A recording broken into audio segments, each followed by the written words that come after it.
Welcome back, students.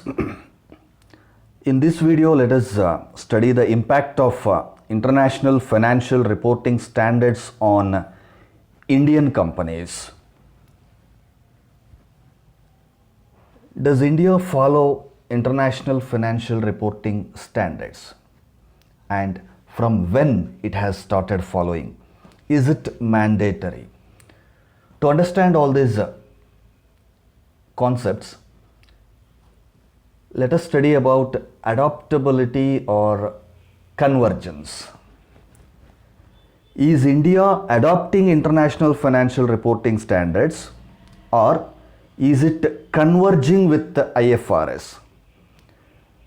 Suppose if we say India is adopting international financial reporting standards, the answer is no. India is not adopting IFRS. Then what about convergence? Yes. India is converging IFRS. What is the difference between adaptation and convergence? Adaptation is nothing but the IFRS standards are followed 100% as it is exactly without any modifications.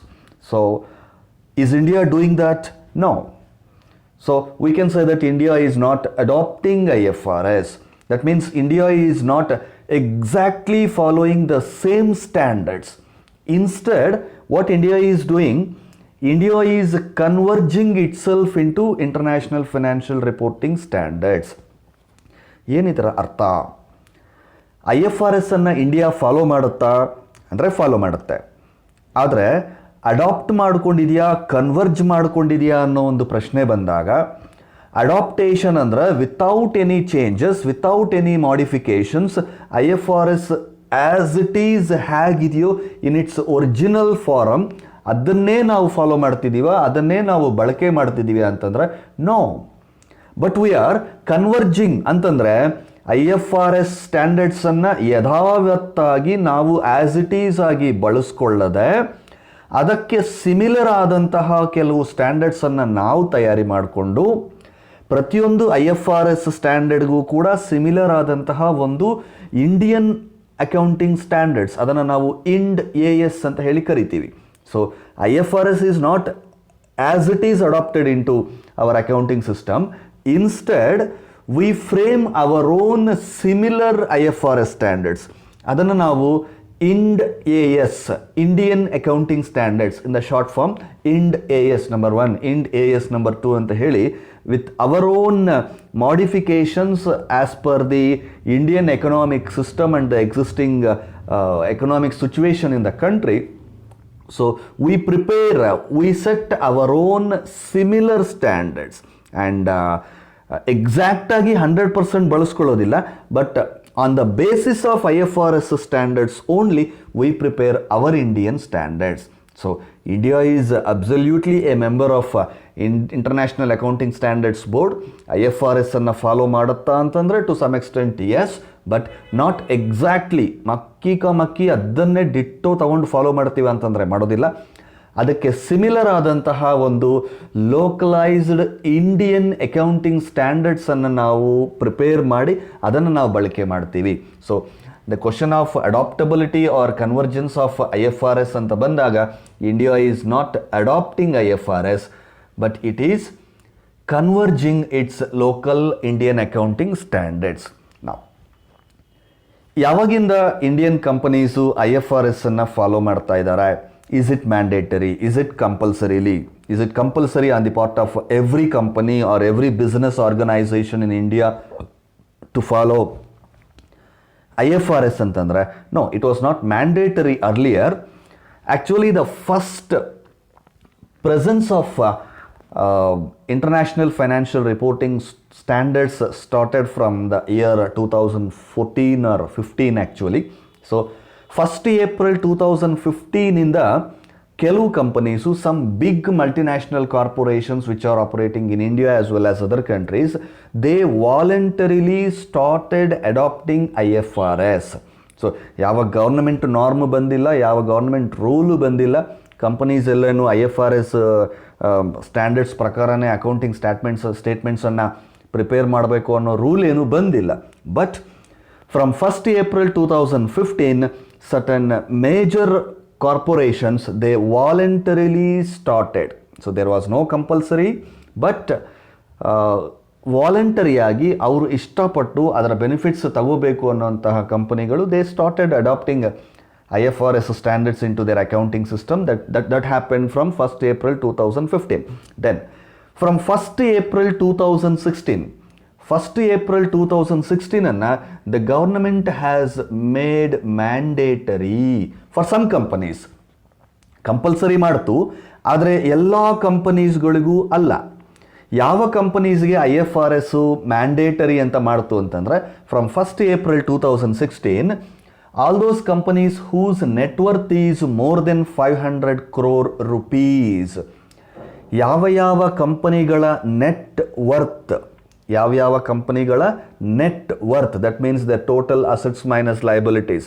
So ಯಾವ್ಯಾವ ಕಂಪನಿಯ ನೆಟ್ವರ್ತು 500 ಕೋಟಿಗಿಂತ ಜಾಸ್ತಿ ಇದೆಯೋ, 500 ಕೋಟಿ ರೂಪಾಯಿಗಳಿಗಿಂತ ಯಾವ್ಯಾವ ಕಂಪನಿಯ net worth ಜಾಸ್ತಿ ಇದೆಯೋ ಅಂತಹ ಕಂಪನಿಗಳೆಲ್ಲ compulsorily they have to follow international financial reporting standards in preparation of their financial statements ಅನ್ನೋ ಒಂದು ಕಂಪಲ್ಷನ್ ಮ್ಯಾಂಡೇಟರಿ ರೂಲನ್ನು 1st April 2016 ಜಾರಿಗೆ ತಂತು. So to repeat once again, the adaptation of international financial reporting standards has become mandatory in India only for those companies whose net worth is more than 500 crore rupees from 1st April 2016. Not only those companies, the holding and subsidiary companies of those companies and associate companies.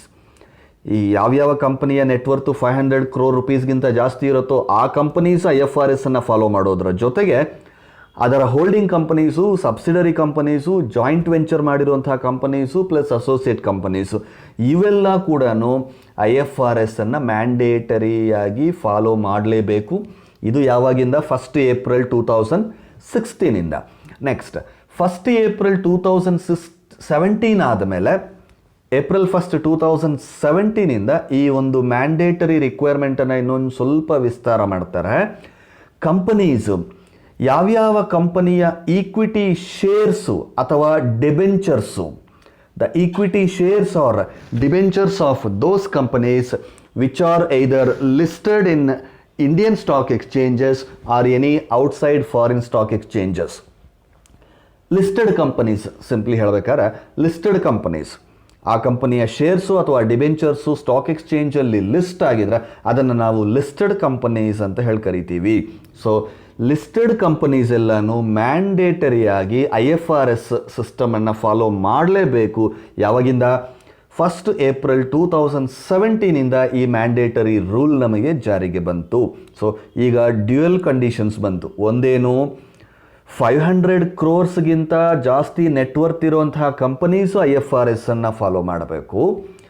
ಒಂದು ವೇಳೆ 500 crores rupeesಗಿಂತ net worth ಕಮ್ಮಿ ಇರುವಂತಹ ಪಕ್ಷದಲ್ಲಿ ಆ ಕಂಪನಿಯ shares ಅಥವಾ debentures ಯಾವುದಾದರೂ Indian stock exchange ಅಥವಾ ಫಾರಿನ್ ಸ್ಟಾಕ್ ಎಕ್ಸ್ಚೇಂಜಲ್ಲಿ ಲಿಸ್ಟೆಡ್ ಆಗಿದ್ದರೆ ಅಂಥ ಲಿಸ್ಟೆಡ್ ಕಂಪನೀಸು ಕೂಡ IFRS ಅನ್ನು ಕಂಪಲ್ಸರಿಯಾಗಿ ಫಾಲೋ ಮಾಡಲೇಬೇಕಾಗತ್ತೆ. ಜೊತೆಗೆ ಅನ್ಲಿಸ್ಟೆಡ್ ಕಂಪನೀಸ್ಗೆ ಇದ್ದಂತಹ 500 crores ಲಿಮಿಟೇಷನ್ ಅನ್ನು ಏನು ಮಾಡಿದ್ರು, 250 crores ಇಳಿಸ್ಬಿಟ್ರು.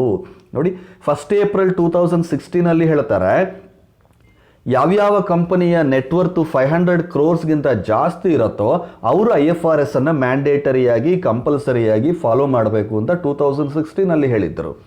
2017 ಬರೋಷ್ಟೊತ್ತಿಗೆ 250 crores ಜಾಸ್ತಿ ಇರುವಂಥವರು, ಯಾವ್ಯಾವ ಕಂಪನಿಯ ನೆಟ್ವರ್ತು 250 crores ಜಾಸ್ತಿ ಇರುತ್ತೋ ಅವರೆಲ್ಲರೂ ಲಿಸ್ಟೆಡ್ ಕಂಪನಿ ಆದರೂ ಸರಿ, ಅನ್ಲಿಸ್ಟೆಡ್ ಕಂಪನಿ ಆದರೂ ಸರಿ, ಕಂಪಲ್ಸರಿಲಿ IFRS ಅಕೌಂಟಿಂಗ್ ಸ್ಟೇಟ್ಮೆಂಟ್ಸನ್ನು ಫಾಲೋ ಮಾಡಲೇಬೇಕು ಅನ್ನುವಂಥ ಒಂದು ಮ್ಯಾಂಡೇಟರಿಯನ್ನು ತಂದರು.